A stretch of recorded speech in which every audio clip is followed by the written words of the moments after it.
Industri fast fashion sejauh ini berkembang setiap waktu mengikuti keadaan, waktu, sosial, budaya, ekonomi, dan teknologi.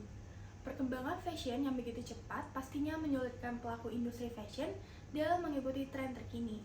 Maka dengan itu, muncul sebuah fenomena model kerja bernama fast fashion yang dianggap dapat membantu mengikuti perkembangan zaman. Nah, fast fashion ini adalah istilah yang digunakan oleh industri tekstil yang memiliki berbagai model fashion yang silih berganti dalam waktu yang sangat singkat. Pergantian model fashion yang cepat dikarenakan fast fashion ini berusaha menyesuaikan tren terbaru dan pergantian musim. Hal ini menyebabkan banyaknya pakaian yang harus diproduksi serta dijual dengan cepat kepada masyarakat yang terobsesi dengan tren terbaru.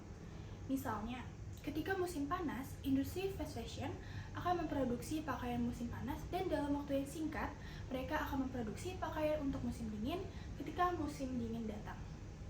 Bahkan saat ini, kebanyakan industri fast fashion memproduksi hingga 42 model fashion dalam waktu 1 tahun.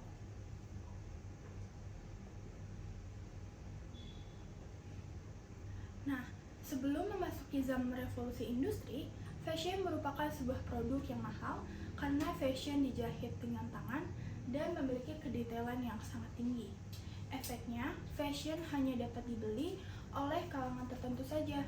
Kemudian, pada tahun 1980, muncul zaman revolusi industri di mana muncul berbagai teknologi, salah satunya adalah teknologi mesin jahit untuk memproduksi produk fast fashion dengan waktu produksi yang sangat singkat.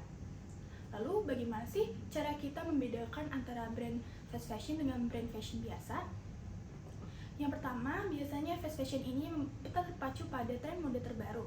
Fast fashion merespon tren mode terbaru dengan cepat dengan waktu produksi yang sangat singkat. Fast fashion juga memiliki rotasi stok yang cepat dengan memperbarui koleksi agar konsumen ini dapat tertarik untuk kembali berbelanja. Nah, fast fashion juga memiliki harga yang murah atau terjangkau karena mereka menggunakan bahan-bahan yang berkualitas rendah sehingga mereka memiliki harga yang lebih murah dibandingkan merek fashion yang lebih eksklusif sehingga konsumen dapat mengakses gaya mode terbaru tanpa mengeluarkan banyak uang.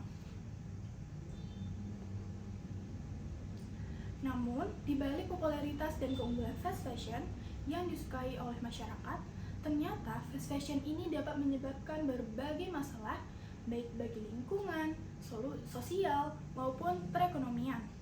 Nah, gambar ini merupakan contoh dampak lingkungan yang disebabkan oleh fast fashion. Masalah yang timbul karena industri fast fashion yaitu setiap kali tren mode berganti, maka setiap toko dan konsumen juga akan berusaha mengganti koleksi mode mereka sehingga makin banyak pakaian yang menjadi limbah. Nah, limbah-limbah fast fashion ini merupakan limbah tak terurai yang dapat menjadi racun bagi lingkungan. Dilansir dari www.fastcompany.com, industri pakaian merupakan industri kedua yang paling merusak lingkungan. Mengapa demikian? Karena fast fashion ini banyak menggunakan bahan-bahan yang berbahaya. Nah, bahan-bahan yang berbahaya ini yang pertama ada dari pewarna tekstil. Jadi, fast fashion ini biasanya menggunakan pewarna tekstil yang murah dan berbahaya, sehingga dapat menyebabkan pencemaran air dan juga beresiko terhadap kesehatan manusia. Nah, fast fashion juga biasanya menggunakan bahan polyester. Polyester ini adalah salah satu bahan baku yang banyak digunakan yang berasal dari bahan baku fosil, sehingga saat dicuci akan menimbulkan atau menghasilkan serat mikro yang meningkatkan jumlah sampah plastik. Fast fashion juga biasanya menggunakan bahan katun yang digunakan sehingga biasanya penggunaannya itu dicampur dengan air dan pestisida. Satu kaos katun ini dapat membutuhkan 2.700 liter air, sehingga bisa dibayangkan jika 2.700 liter air ini dicampur dengan pestisida, maka akan timbul limbah air yang sangat berbahaya bagi lingkungan. Nah, fast fashion dapat menimbulkan pencemaran air dan kerusakan tanah karena penggunaan bahan kimia beracun. Contohnya, pada bahan polyester dibuat dengan bahan dasar plastik dan plastik terbuat dari minyak bumi. Sayangnya, saat dicuci, kain polyester akan mengeluarkan microfiber yang dapat menambah kadar plastik di laut. Setiap tahunnya saja, pencucian produk fast fashion menghasilkan 500.000 ton microfiber atau setara dengan 50 juta botol plastik per tahunnya. Makhluk kecil seperti plankton akan mengonsumsi microfiber dan juga plankton akan dimakan oleh ikan-ikan. Kemudian ikan-ikan tersebut akan dimakan oleh manusia. Nah, pada akhirnya bahaya microfiber akan sampai pada manusia. Selain itu juga, fast fashion juga dapat mencemari udara. Ketika pakaian yang terbuat dari serat alami seperti kapas berakhir di tempat pembuangan akhir, mereka akan memproduksi gas metana rumah kaca. Dan menurut katadata.com, fast fashion menghasilkan 1.750 juta ton carbon emission per tahunnya yang dapat mengurangi kualitas udara di bumi. Industri fashion berkontribusi dalam carbon emission sebanyak 10% di dunia. Nah, fast fashion juga menimbulkan masalah daur ulang. Meskipun daur ulang pakaian adalah solusi yang diharapkan oleh semua orang, ada beberapa permasalahan terkait dengan proses daur ulang. Nah, yang pertama yaitu banyaknya pakaian fast fashion yang diproduksi dengan menggunakan campuran serat sintetis yang sulit untuk didaur ulang. Hal ini karena serat sintetis sulit untuk dipecah menjadi serat yang digunakan kembali. Selain pada dampak lingkungan, ada juga dampak sosial yang dirasakan oleh para pekerja industri fast fashion. Industri fast fashion melakukan banyak tindak ketidakadilan dan kekerasan pada pekerjanya. Nah, contohnya ini ada eksploitasi tenaga kerja dan upah yang rendah. Belum lama ini, kasus eksploitasi tenaga kerja dan upah rendah di Bangladesh ramai diperbincangkan. Tuntutan permintaan yang tinggi mendorong terjadinya pemaksaan kerja melebihi waktu yang telah ditentukan. Dalam Undang-Undang Ketenagakerjaan Bangladesh tahun 2006, waktu kerja buruh dalam per minggu adalah 48 jam, atau jika ada lembur, maka mereka maksimal bekerja mencapai 60 jam per minggu. Namun dalam praktek lapangannya, buruh justru dipaksa bekerja 72 jam per minggu. Jika buruh menolak, maka resikonya adalah pemecatan. Jam kerja yang panjang menyebabkan keadaan kesehatan buruh yang memburuk. Kondisi ini juga diperparah dengan jumlah upah minimum yang didapatkan cukup rendah. Menurut katadata.com, lebih dari 50% pekerja tidak dibayar sesuai upah minimum. Upah buruh dapat dipotong jika para buruh sedang sakit dan tidak mampu bekerja. Nah, tak jarang juga industri fast fashion memperkerjakan anak-anak di bawah umur karena upahnya yang relatif lebih rendah dan mudah untuk dimanipulasi. Nah, masalah utamanya di sini adalah anak-anak ini masih berada di usia sekolah, sehingga mereka tidak dapat mendapatkan pendidikan yang layak.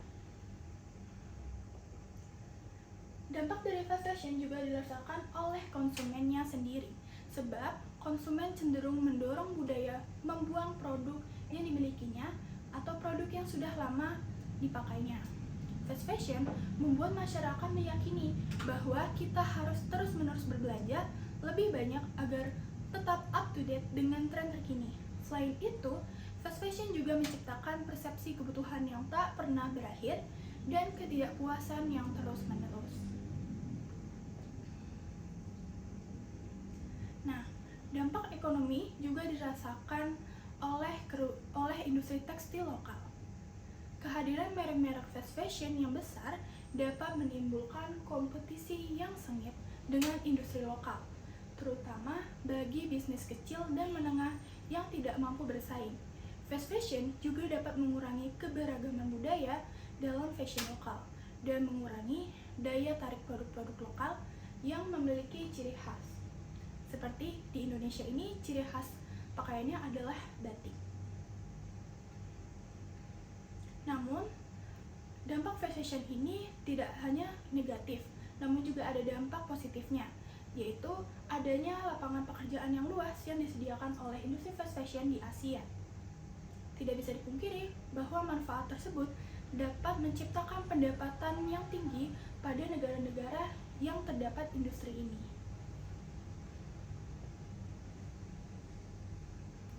Lalu, sebagai konsumen, apa sih yang bisa kita lakukan untuk meminimalisir dampak negatif dari fast fashion? Sebagai konsumen, kita dapat melakukan beberapa langkah.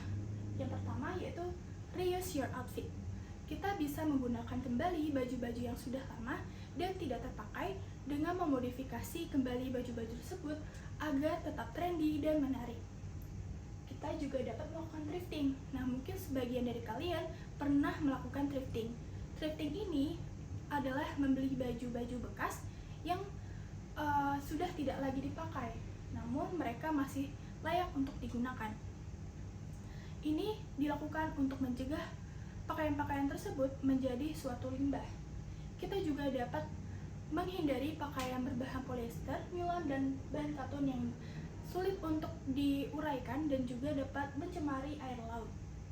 Selain itu, kita juga dapat melirik industri fashion lokal karena mereka juga memiliki keunggulan tersendiri dan tidak kalah bagus dengan fast fashion yang ada di luar negeri. Nah, setelah itu kita harus semangat untuk meningkatkan dan juga meningkatkan slow fashion atau industri fashion lokal dan juga meminimalisir penggunaan fast fashion karena dapat mencemari lingkungan. Terima kasih.